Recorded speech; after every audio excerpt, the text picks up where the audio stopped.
আপনারা প্রত্যেকেই জানেন গত পরশু দিন যে আমাদের শিক্ষামন্ত্রীর ওপর যাদবপুরের যে বর্বরচিত অগণতান্ত্রিক যাদবপুরে যে গণতন্ত্র নেই, গণতন্ত্র অগণতান্ত্রিকভাবে যে আমাদের আক্রমণ হয় আমাদের শিক্ষামন্ত্রীর বিরুদ্ধে, এবং আজকে সারা ভারতে নাকি একটা এসএফআই সংগঠন যারা কখনো তাদেরকে মাঠে ঘাটে সাধারণ ছাত্রছাত্রীদের পাশে দেখা যায় না, সাধারণ ছাত্রছাত্রীদের পাশে দেখা যায় না। এবং আজকে সাধারণত উচ্চ মাধ্যমিক আমরা প্রত্যেকেই জানি, আমরা প্রত্যেক স্কুলে আমরা তৃণমূল ছাত্র পরিষদ সর্বদা সাধারণ ছাত্রছাত্রীদের পাশে আছে।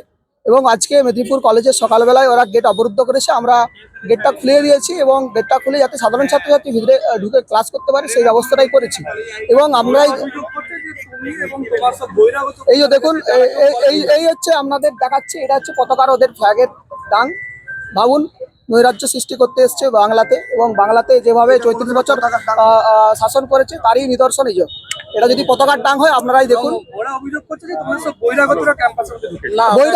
একদম মিথ্যে, বহিরাগত নয়, আমাদের সাধারণ ছাত্রছাত্রী, আমাদের রানিং স্টুডেন্ট। এই দেখুন কিভাবে আক্রমণ করেছে। দেখুন এটা আমাদের এসএফআই এর যে ছেলেরা আছে, মুষ্টিমেয়কেরও তারা কোনোদিনও তাদের সাধারণ ছাত্রছাত্রীদের পাশে দেখা যায় না। এই বন্ধ ধর্মঘট হলে ওদেরকে আগিয়ে দেওয়া হয়, তো তারাই আজকে মাঠে বেরিয়েছে। না, বহিরাগত কেউ থাকেনি, আর সবাই রানিং স্টুডেন্ট। এই তো একে মেরেছে পরম আমাদের এই কলেজেরই রানিং স্টুডেন্ট। আমার নাম রবীন্দ্রনাথ ঘোষ, সভাপতি মেদিনীপুর সাংগঠনিক জেলা তৃণমূল ছাত্র পরিষদ। না, আমি কলেজের না, আমি জেলা ছাত্রের সভাপতি, এখানে আমি লিড দিচ্ছি। না,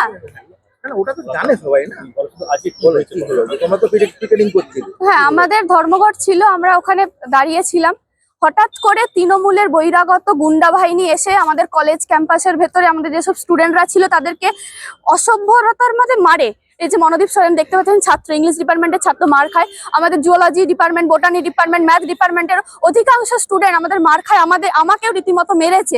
বাইরের তৃণমূলের গুন্ডা বাহিনী এসে মারে। এবং আমরা এটাও দেখতে পাই, পুলিশ বাহিনী যারা বাইরে আছে তারা ওই তৃণমূলকে ইনসিস্ট করছে যে ওদেরকে বার করে নিয়ে, তাদের কোট আনকোট এই কথা যে ওদেরকে বার করে নিয়ে আয় আমরা ধরে নেবো। দিয়ে আমাদের একজন আমাদের সঙ্গে ছিলেন, তাদের একজন মেয়ে সুচরিতা দাস, তাকে তৃণমূল ওরকম কয়েকজন ছেলে জোরপূর্বক এই ক্যাম্পাস থেকে বার করে নিয়ে যায়।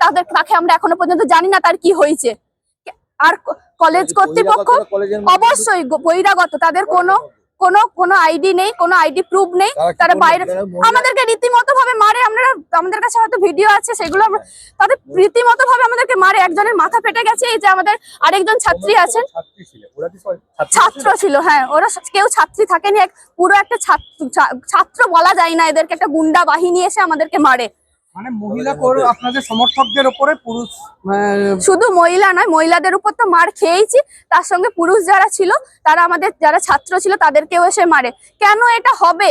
আমরা কলেজের মধ্যে, আমরা কি তাহলে নিরাপদ নয়? কলেজের গার্ডরা কোনো কিছু নেই, টিচিং নন টিচিং স্টাফরা দাঁড়িয়ে নীরব দর্শকের ভূমিকা পালন করছে, বাইরে থেকে পুলিশ প্রশাসন নীরব দর্শকের ভূমিকা পালন করছে, কিন্তু তারা এই কথাটা বলছে যে ওদেরকে বার করে নিয়ে আমরা ধরবো। আমরা এই ঘটনার তীব্রতম নিন্দা জানাই, এবং এরপরে আমাদের আন্দোলন আরো সুদীর্ঘ হবে। এসএফআই এর পক্ষ থেকে শাওলি দত্ত। দেখুন, আমরা হচ্ছে ছাত্র বিরোধী কোনো কর্মকাণ্ডে বিশ্বাসী নয়, আমরা ছাত্র স্বার্থে আমরা কাজ করি। পরবর্তী পদক্ষেপ আপনারা দেখতে পাবেন। বাংলা হান্টের আরো খবর দেখতে নজর রাখুন। বাংলা খবর মানেই বাংলা হান্ট।